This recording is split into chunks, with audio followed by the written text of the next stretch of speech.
Olá amigos de Caminhada Espírita, é com muito prazer que estamos aqui novamente nas redes sociais do SEBEM para falar com vocês sobre mais um tema, e dessa vez o tema de nossa palestra é o Janeiro Branco e o Espiritismo. Nós temos visto muitos movimentos nos últimos anos acontecendo, movimentos que todos são voltados de alguma forma à saúde. E muitos de nós até participam desses eventos, desses movimentos. E a nossa reflexão é exatamente sobre esses movimentos sociais. Como esses movimentos sociais se relacionam de alguma forma com o Espiritismo. O que esses movimentos têm a nos ensinar ou a nos agregar como movimento espírita também. E eu gostaria de começar exatamente fazendo uma leitura que Joana de Ângeles nos traz. Eu vou fazer a leitura aqui de um trecho da mensagem chamada Encontro com a Paz e a Saúde. Essa mensagem foi transmitida através de Valdo Franco, em Salvador, em 24 de dezembro de 2006. E um trecho da mensagem que a Joana nos traz é o seguinte: analisando-se o atual comportamento humano, não parece dúvida de que a sociedade terrestre encontra-se enferma. Os altos índices de violência individual e coletiva que assolam o mundo apresentam-se assustadores, numa triste demonstração da predominância dos atavismos ancestrais, que não foram superados pelo advento da razão, do discernimento, dos sentimentos de amor. Os desrespeitos às leis e a indiferença pelo destino da humanidade aumentam o pânico nas pessoas mais frágeis, e a depressão, resultante também de muitos outros fatores, torna-se de natureza pandêmica. Então, esse trechinho aí da mensagem Encontro com a Paz e a Saúde, com Joana de Ângeles, que ela nos traz, isso em 2006...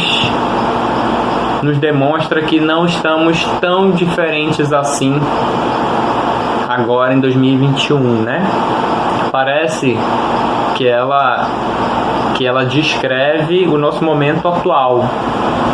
E essa mensagem, ela nos traz essa reflexão de que realmente precisamos desses movimentos sociais. Movimentos como esses, o Janeiro Branco, e nós temos tantos outros. Cada mês nós temos um movimento diferente, uma cor diferente. Algumas pessoas até brincam, cada mês tem uma cor diferente, e se tornou até uma brincadeira entre alguns. Mas, quando vamos analisar ao fundo disso, vemos a importância que esses movimentos têm na vida de cada um de nós e de nós como um todo, porque são movimentos na direção do bem, são movimentos na direção da nossa saúde, em algum nível. E aí nós temos aqui algumas informações sobre o Janeiro Branco, por exemplo. Então, o Janeiro Branco foi criado em 2014, lá em Minas Gerais. Um grupo de psicólogos de Minas Gerais criou o movimento. Já está no 7º ano no Brasil. E aí, esse movimento, a ideia deles é exatamente trazer essa reflexão para a saúde mental, para o adoecimento emocional. A ideia é prevenir esse adoecimento emocional, Se nós formos buscar na memória, muitos de nós vão encontrar relatos de amigos, de familiares. Talvez muitos de nós tenhamos algum tipo de adoecimento emocional. Não diagnosticado, a maioria dos casos, não é? Aquela relação corriqueira que muitos têm com esse adoecimento. Nós acabamos tornando comum esse movimento de nos adoecer emocionalmente. E como podemos trabalhar isso, Como podemos ver isso numa outra vertente? Temos aqui alguns dados da OMS. 12 milhões de brasileiros sofrem de depressão. Isso equivale a 5,8% da população. 5,8% da população sofre de depressão. E nós sabemos que muitas dessas pessoas não têm somente a depressão, Outro dado, a ansiedade afeta quase 20 milhões de brasileiros. Isso equivale a 9,3% da população. Quase 10% da nossa população tem algum nível de ansiedade. Isso inclui transtornos obsessivo-compulsivos também, né? Outros adoecimentos que a nossa população costuma ter. Problemas de fobia, estresse pós-traumático, ataque de pânico e, em muitos casos, o suicídio. Nós sabemos que no nosso país, aqui na nossa cidade, também no nosso estado, os casos de suicídio são gigantes. E quando você vai acompanhar mais aprofundadamente, né, esses casos em particular, você percebe que a pessoa simplesmente não acordou um dia e tomou a decisão, essa porta errada, do suicídio. É uma série de fatores que acabam levando a pessoa a esse trágico destino. Então o Janeiro Branco, ele acaba se tornando aí um movimento muito importante para nós. Quando nós olhamos todo esse panorama, nós vemos que ele tem uma importância gritante até para que lá no Setembro Amarelo a gente diminua até esses índices de suicídio. Então é importante que nós valorizemos esses movimentos. E o que o Espiritismo tem a nos dizer sobre isso, né? Primeiro, nós sabemos que a medicina tradicional, né, graças a Deus já estamos num movimento de mudança, né? Mas a gente sabe que a medicina tradicional, ela acaba ligando muito desses movimentos de adoecimento emocional, ela vincula mais exatamente a essa barreira corporal, vincula ao cérebro. E o que o Espiritismo tem a dizer sobre isso? Ele vai nos dar o panorama da vida, a vida verdadeira, a vida espiritual. E como seres espirituais, nós não temos só uma encarnação. Nós passamos por várias encarnações. E dentre essas encarnações, óbvio, né, em cada uma delas você vai criando aí um acervo gigantesco de experiências, de acontecimentos, de vivências. Ou seja, você tem um histórico de vida milenar. E tudo isso está gravado no seu íntimo. Está gravado em você. Talvez muitos ainda tenham essa dificuldade de perceber essa característica do espírito. Por conta do materialismo, vão procurar essas informações nas características do corpo físico e não vão encontrar. Muitas das causas, por exemplo, de adoecimentos, não vão ser encontradas no corpo físico. Sabemos, né, que em muitos dos casos a pessoa já tem ali uma característica genética que vai levar ela a adoecer emocionalmente em algum momento, adoecer na sua saúde mental. Só que em muitos desses casos não vai haver nenhum indício no corpo físico, quiçá na maioria deles, porque nós sabemos que a doença não está no corpo. A doença começa no espírito, ela está no espírito, e dele é que vai para o corpo. Então, dentro dessa visão das múltiplas encarnações, já temos aí um cabedal de informações novas sobre cada um de nós, fobias, traumas, problemáticas de outras existências que nós trazemos para essa e que muitas vezes fazem com que aquela pessoa que muitos de nós olham e dizem assim: nossa, a pessoa, não sei por que ela está nessa situação, olha o que ela está fazendo, tem tudo na vida, está bem, tem saúde, está adoecida emocionalmente. Quem sabe ela tem aí, dentro do histórico dela de vivências anteriores, motivos de sobra para estar nessa situação que está agora. Só que ainda tem outro porém. Falamos aqui da visão das reencarnações, né? Então já temos várias informações aí. Só que somos seres sociais, né? E como seres sociais, temos ainda as nossas crenças, temos os nossos valores, a cultura, né? Tudo isso nos envolve e faz com que a gente faça essa mistura aí de tudo que nós já somos, esses seres milenares, com todas essas informações novas, estamos aqui nesse planeta novo, nessa vestimenta nova, nessa experiência nova.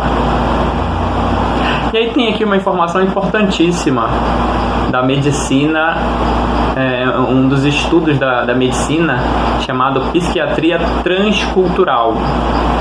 É o seguinte, é um campo de estudos que faz uma interface entre a cultura e a saúde mental. Que interessante, né?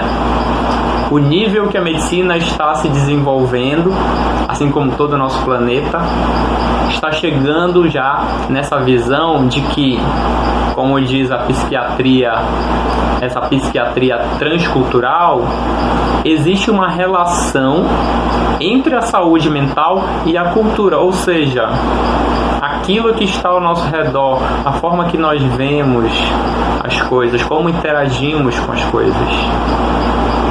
E nós, se formos parar para analisar o nosso dia a dia, percebemos que muitas das pessoas ao nosso redor que têm a ansiedade, que têm o transtorno obsessivo compulsivo, que têm a depressão, em muitos dos casos, fatores culturais, fatores de crença, fatores que envolvem os valores dessas pessoas fazem com que elas entrem em algum nível de adoecimento. Isso é algo muito importante, porque quando você percebe isso, você também está inserido no contexto. Você também faz parte daquela cultura. E mais uma vez, né, entra aí essa reflexão de que nós fazemos parte desse movimento, mesmo que nós não façamos nada, nós fazemos parte desse movimento do Janeiro Branco. Então, percebemos essas pessoas, percebemos o adoecimento delas, às vezes em sinais muito claros e, na maioria das vezes, bem pouco nítidos, mas esses sinais estão lá e nós precisamos estar atentos a eles. Uma outra informação aqui, que eu já havia comentado também, né? Que esse aparecimento dessa saúde mental, em alguns, ela já vinha um pouco debilitada desde o nascimento. Mas, na maioria dos casos, é alguma questão material mesmo. Então, nós precisamos ficar de olho nisso. Às vezes, a pessoa tem uma fixação específica em algo, né, um trauma, né, uma decepção, e isso pode levar a pessoa a desenvolver algum grau de adoecimento. Então, ditas todas essas informações, né, como nós podemos fazer algo para melhorar?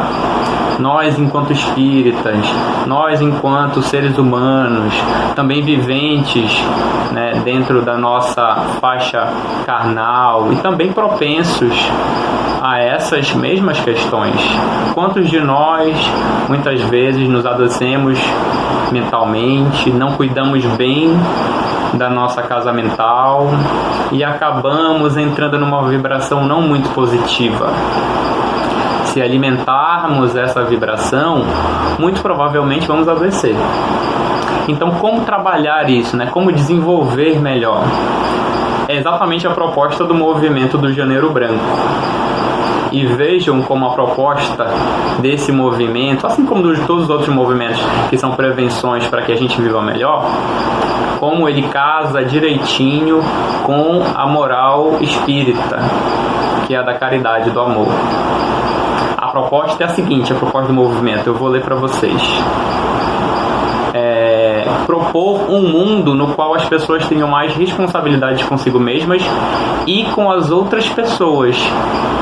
Vejam, esse aqui não é aquele amar aos outros como a si mesmo. É exatamente esse olhar para o outro, amar, cuidar do outro, dar a sua contribuição para a sociedade, ser um cidadão, ser uma pessoa caridosa. Então, a proposta do movimento é a proposta da caridade. Então, nós vemos que esse movimento ele está intimamente relacionado com o nosso compromisso enquanto espíritas. O que mais nós podemos fazer? Listei aqui algumas coisinhas que a gente pode trabalhar. Primeiro, para trabalhar o movimento branco e a caridade em si, existe a necessidade de um trabalho individual e coletivo. Ou seja, você trabalha tanto com você mesmo, porque você também pode ser uma pessoa que pode adoecer emocionalmente se deixar levar por alguma situação, né? Se começar a massificar ideias negativas em você, se não procurar se cuidar, se não conseguir viver bem a sua vida junto com os outros em comunhão, você também pode ser uma pessoa que pode adoecer emocionalmente. Então o trabalho ele é individual, você se conhecendo, trabalhando em você, mas ele também é coletivo, porque quando você está bem, você fica bem com as outras pessoas. E ele é coletivo também no sentido de que você é agente transformador na vida do outro. Se você percebe que tem alguém próximo de você, que você tem facilidade, que você tem abertura, né? Existe ali uma interação entre você e essa outra pessoa, ela te dá liberdade para que você auxilie, faça a caridade. É um pedido inaudível de socorro que muitas pessoas nos dão e nós às vezes fazemos por não perceber, não é? Um outro ponto que nós podemos fazer: incentivar a autorreflexão. Esse incentivar a autorreflexão, ela serve também para nós, sempre primeiro em nós e depois o outro.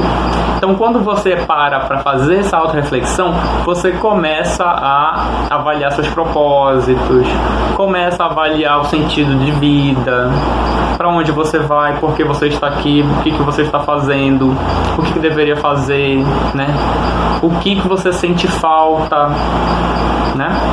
Então são coisas que nós só vamos descobrir quando paramos para fazer a autorreflexão. E aí também, como a ideia é fazer o trabalho individual e também coletivo, nós podemos promover essa autorreflexão nas outras pessoas também. Muitas vezes as pessoas querem respostas que estão dentro delas, então elas precisam fazer essa reflexão. Então, por que não nós ajudarmos as outras pessoas a dizermos para elas: silencie a sua mente para se escutar. Outro ponto: ajudar os movimentos todo dia. O Janeiro Branco é todo dia, o Setembro Amarelo é todo dia, o Outubro Rosa é todo dia. Façamos desses movimentos uma bandeira diária. Claro, cada mês tem o seu movimento e nós vamos dar o apoio, porque muitas pessoas precisam desse aspecto mais visual, daquela campanha, daquela cor, daquele bottom. Algumas pessoas precisam desse incentivo. Porém, se nós tivermos essa consciência, todos esses movimentos podem acontecer todos os dias. E empatia sempre. Empatia dentro da nossa diária de vida, o que você faz diariamente, dentro da sua disponibilidade. Você não precisa sair por aí, né, no Janeiro Branco, com a camisa branca todos os dias, não, mas você pode dar uma palavra, uma ajuda, né, um conselho, tudo dentro da sua disponibilidade. A verdadeira caridade é exatamente essa, aquela que você faz sem precisar se esforçar, aquela gratuita, aquela natural. Esses são movimentos que nós podemos fazer, que podem ajudar o Janeiro Branco. Já estamos no finalzinho de janeiro, não é? Mas existem muitos janeiros por aí, e a proposta é exatamente fazer de janeiro uma lembrança do que nós precisamos fazer todos os dias. Então, meus amigos, já nos encaminhamos para o final da palestra e eu gostaria de finalizar com uma mensagem chamada Casa Mental, que eu vou ler para vocês. Nossa mente é como uma casa. Ela pode ser grandiosa ou pequenina, suja ou cuidadosamente limpa. Depende de nós. Você já observou como agimos com relação aos pensamentos que cultivamos? Em geral, não temos com a mente o cuidado que costumamos dispensar aos ambientes em que vivemos ou trabalhamos. Quem pensaria em deixar sua casa ou escritório cheio de sujeira, acumulando lixo ou tomado por ratos e insetos? Certamente ninguém. No entanto, com a casa mental, nós somos menos atenciosos. É que permitimos que pensamentos infelizes e maus sentimentos encontrem morada no nosso coração. E como fazemos isso? Agimos assim quando permitimos que tenham acesso às nossas mentes os pensamentos de revolta, inveja, de ciúme e também de ódio. Ou quando cultivamos sentimento, desejo de vingança, rancor e infelicidade. Nesses momentos, é como se enchêssemos de sujeira a mente, uma pesada camada de pó cobre a alegria e impede que estejamos em paz. Além da angústia que traz, a mente atormentada influencia diretamente o corpo, acarretando doenças e sofrimentos desnecessários.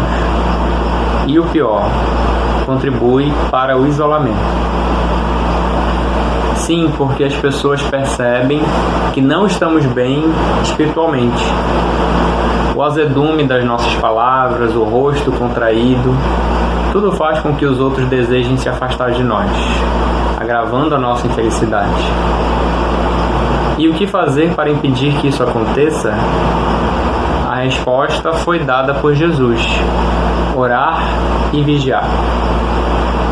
A vigilância é essencial para quem deseja a mente saudável. Nossa mente, nossa tarefa, é observar cada pensamento que se infiltra, analisar a natureza dos sentimentos que surgem e, principalmente, estar alerta para arrancar como erva daninha tudo que possa nos prejudicar. Dado esse primeiro passo, que é a vigilância, é importantíssimo estar atento para a segunda recomendação de Jesus, a oração. Quando identificamos dentro de nós os feios sentimentos, as más palavras e os pensamentos desequilibrados, sempre podemos recorrer à oração. A prece é um pedido de socorro que dirigimos ao Divino Pai. Quando nos sentimos frágeis para combater os sentimentos infelizes, é hora de pedir auxílio a Deus. É tempo de falar a Ele sobre a fraqueza que carregamos ou a tristeza que nos abate. É o momento de pedir força moral. E o Pai dos céus nos enviará o auxílio necessário. Mas, de nossa parte, é importante não haver acomodação. É preciso trabalhar para ser merecedores da ajuda que Deus nos manda. Como fazer isso? Contrapondo a cada mau pensamento os vários antídotos que temos à nossa disposição. As boas atitudes, sorriso, a alegria, as boas leituras. Em vez da maledicência, a boa palavra, as conversas saudáveis. No lugar da crítica ácida, optar pelo elogio ou pela observação construtiva. Se surgir um pensamento infeliz, combatê-lo com firmeza. Não se deixar escravizar. Se alguém o ofender ou fizer mal, procure perdoar e esquecer. E peça a Deus a oportunidade de ser útil a essa pessoa. E não esqueça, todo dia é excelente oportunidade para iniciar a limpeza da sua casa mental. Comece agora mesmo. Então, meus amigos, espero que essa nossa troca tenha sido proveitosa. Agradeço infinitamente a oportunidade de estar aqui junto com vocês, essa oportunidade que o CEBEM nos traz, e que a misericórdia divina, a providência espiritual esteja com todos nós, nos auxiliando no que for necessário, nos dando todo o suporte, que a gente sabe que é sempre importante e é algo que acontece e não nos percebemos. Que fiquemos em paz com a graça de Deus, assim seja.